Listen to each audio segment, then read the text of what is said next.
Welcome to Easy Learning with Shreyansh. Friends, today we are going to learn Standard 7 Marathi poem माझ्या अंगणात. Meanings and textbook questions. So let's start.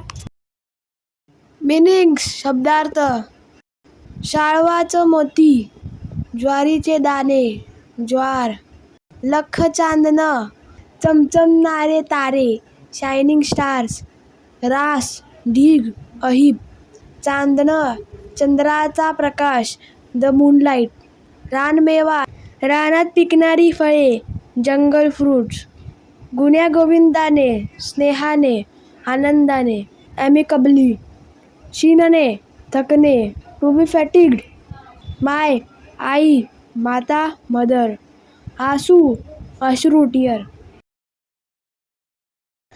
घरटे, पक्ष्यांचं घर, nest, डौलात, तोऱ्यात, with pride, मोती पोवळे, ज्वारीच्या धान्याचे दाणे मोती व पोवळ्याप्रमाणे वाटणे, पर्ल. Textbook questions. प्रश्न 1. खालील प्रश्नांची 1-2 वाक्यात उत्तर लिहा. कवीच्या अंगणात कशा कशाची रास पडते? उत्तर: कवीच्या अंगणात मोती पोवळ्याची म्हणजे धान्याची रास पडते. रानमेवा कुठे उगवला आहे? उत्तर: रानमेवा कवीच्या अंगणात उगवला आहे. कवी गुण्यागोविंदाने रानमेवा खायला का सांगत आहे? उत्तर: रानमेवा एकमेकांना दिल्या घेतल्याने वाढतो म्हणून कवी गुण्यागोविंदाने रानमेवा खायला सांगत आहे. कवीच्या अंगणात पाखरे का येतात? उत्तर: कवीच्या अंगणात पाखरे दाणे टिपण्यासाठी येतात. प्रश्न 2. खालील अर्थाच्या कवितेच्या ओळी शोधा. गहू ज्वारीच्या राशीच राशी शेतात पडल्या आहेत. उत्तर: गहू शाळवाचं मोती काळ्या रानात सांडलं. काळ्या भोर मातीतून टपोरे दाणेदार असे खूप सारे धान्य पिकते. उत्तर: काळाशार मातीतून मोती पोवळ्याची रास. शेतातून काम करून दमून आल्यावर आई घास भरवते. उत्तर: जीव दमतो शिंतो घास भरवते मायो. रानातला रानमेवा एकमेकांना देत घेत आनंदाने खाऊया. उत्तर: रानातला रानमेवा तुम्ही आम्ही सारेजण गुण्यागोविंदाने खावा. प्रश्न 3. तुम्ही पाहिलेल्या एखाद्या धान्याच्या शेताचे वर्णन थोडक्यात लिहा.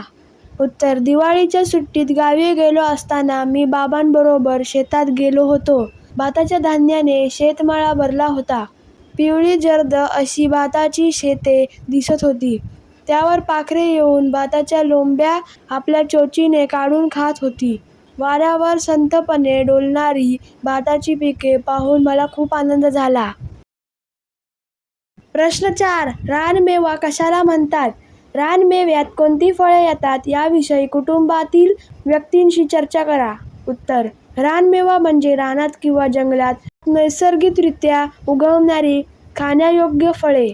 रानमेव्यात करवंद, जांभूळ, आवळा, बोर, भोकर, कवठ, तोरण इत्यादी फळांचा समावेश होतो. ही फळे नैसर्गिकरित्या पिकतात त्यामुळे ती चवीला खूपच छान असतात. अनेक रानफळांमध्ये औषधी गुणधर्म असल्यामुळे ती आरोग्यासाठी उपयुक्त असतात. प्रश्न 5. कंसात दिलेल्या पर्यायातून योग्य पर्याय निवडून वाक्य पुन्हा लिहा. काळ्याशार मातीतून मोती पोवळ्याची डॅश डॅश. उत्तर: रास. घरामंदी घरट्यात जशी दुधातली डॅश डॅश. उत्तर: साय. दूर उडून या जाता आसू येती डॅश डॅश. उत्तर: गालावर. प्रश्न 6. समूहदर्शक शब्दांची यादी करा. लाकडाची मोळी, पक्ष्यांचा थवा, केळीचा घड, प्राण्यांचा कळप, मुलांचा घोळका, द्राक्षांचा घोळ. प्रश्न 7. खालील शब्दांसाठी शेवट समान असणारे कवितेतील शब्द लिहा. सांडलं पडलं, रास मिजास, माय साय. प्रश्न 8. खालील शब्दांसाठी प्रमाण भाषेतील शब्द लिहा. खावा खाणे, माय आई, घरामंदी घरामध्ये, आसू अश्रू. प्रश्न 9. तुमच्या परिसरातील एखाद्या अनुभवी शेतकऱ्याची तुम्हाला मुलाखत घ्यायची आहे. त्यासाठी प्रश्नावली तयार करा. उत्तर: शेतकरी दादा, तुम्ही तुमच्या शेतात कोणकोणती पिके घेता? बी पेरण्याआधी कोणकोणती कामे करावी लागतात? शेताची मशागत केल्यावर काय करतात? शेतात चांगले पीक येण्यासाठी कोणत्या खताचा वापर करावा लागतो? धान्याची काळजी घेण्यासाठी तुम्ही काय करता? शेतात धान्य तयार झाल्यावर प्रथम काय करावे लागते? धान्याची कापणी झाल्यावर सर्व पीक कुठे ठेवतात? धान्य मळ्यात पक्षी किंवा प्राणी येऊ नयेत म्हणून कोणती काळजी घेतात? प्रश्न 10. स चा शब्दपंखा पूर्ण करा. वर्णमालेतील 32वे अक्षर.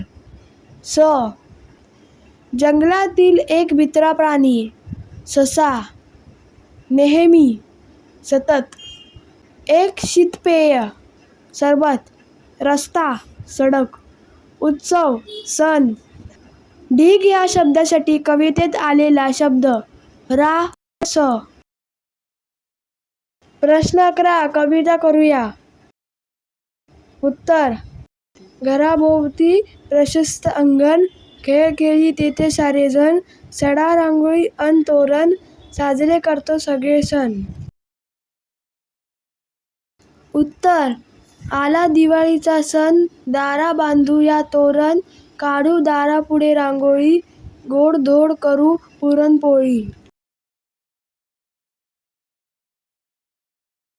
उत्तर: गुढीपाडव्याचा हा सण, दारा बांधू रंगीबेरंगी पाना फुलांचे तोरण, देवास देऊ नारळाचा मान.